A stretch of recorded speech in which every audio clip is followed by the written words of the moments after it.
take a stand against bullying and peer abuse in our schools and communities everywhere. Bullying is steadily increasing among our youth today. It is becoming a significant problem in our schools. School bullying statistics and cyberbullying statistics show that 77% of students are bullied in at least one way or another, either mentally, verbally, or physically. Children today can be sneaky, and they do things when teachers and adult figures are not even looking. Researchers found that bullying is part of the ecology of school and involves victims, bystanders, parents, teachers, and other adults. But understand this, that in the last days there will come times of difficulty. For people will be lovers of self, lovers of money, proud, arrogant, abusive, and disobedient to their parents, ungrateful, unholy, heartless, unappeasable, and slanderous, without self-control, brutal, not loving good, treacherous, reckless, and swollen with deceit, lovers of pleasure rather than lovers of God.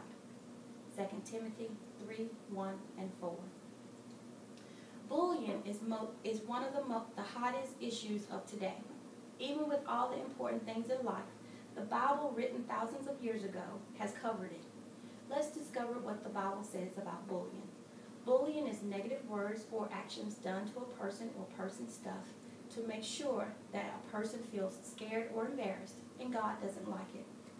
For God gave us a spirit not to fear, but of power and love and self-control. 2 Timothy 1 and 7.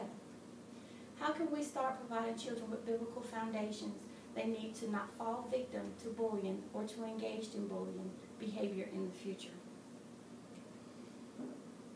Communication is important to today's society. Communication is not just between parents and their children, but also between counselor, teacher, and school officials that are in charge.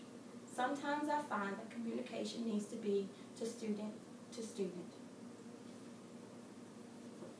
If you say that bullying doesn't happen in your school or community, I can tell you right now to open your eyes. Bullying comes in all shapes and forms. Students and parents some parents set bad examples. It just depends on the situation. Basketball game. Went to a basketball game, two girls went up to take a shot.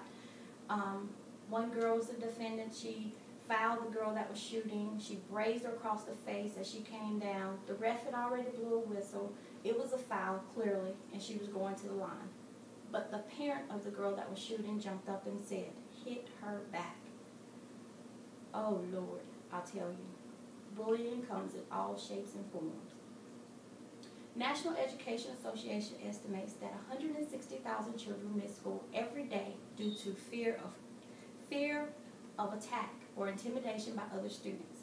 Students that are smart or gay or may have some type of disability or obese appear to be bullied the most. Counselors in our school deal with all types of bullying. They approach bullying head on to try and prevent it in every angle that they can. There was this little girl that was disabled. She lived beside a little boy and his family, and they picked on this little girl constantly. Why? Because she had a handicap. She walked with a limp. The little boy, he picked on her at school, he picked her on at home, and she went to the counselor. The counselor talked to the little boy. The parents were called in. It stopped at school, but it still went on in the neighborhood. Until one day, the son and the father was leaving the bus stop, and he was limping, and both of them were limping like the little girl, and they took it to the media. Again, it comes in all forms and shapes.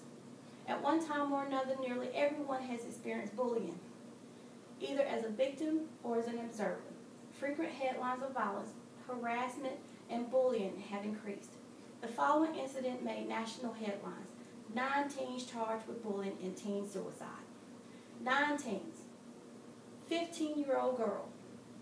They bullied her at school. They bullied her out of school. They bullied her all because she was Hispanic and she was dating an American football player.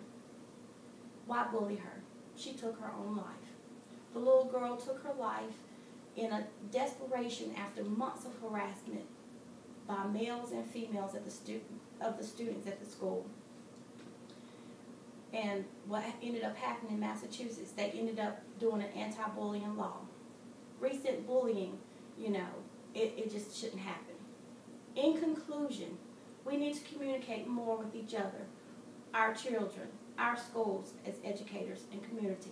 Bullying is a huge issue in our schools and communication today. We need to make sure that our children be strong and courageous, do not fear or be in dread of them. For it is the Lord your God who goes with you. He will not leave you or forsake you. Deuteronomy 31:6. 15% of high school students reported 1 to 3 bullying incidents in the last month, and 3.4% reported 10 incidents or more. More statistics indicate that bullies are more likely to smoke cigarettes, to drink alcohol regularly, be drunk, play video games, and sexually active. Statistically, those who aggressively personalities exhibit greater amounts of high-risk behavior. It is known that the long-term ramifications of bullying are immense. Bullying behaviors that continue are not good. On the other hand, victims are more likely to come from a lower socioeconomic status and have difficulty talking to opposite gender to make friends. There are 6 things that the Lord hates, 7 that are an abomination to him: haughty eyes, a lying tongue, and hands that shed innocent blood, a heart that devises wicked plans, feet that make haste to run to evil, a false witness who breathes out lies, and one who sows discord among brothers. Proverbs 6:16 and 19. A child that lacks a healthy peer network is in greater danger of displaying and exhibiting antisocial behaviors such as bullying. It is important for educators and others who work with the children and adolescents to realize that parents do serve as guardians and a role model. They are not only social contributors to bullying behavior. Increasingly, peers play a huge role in bullying.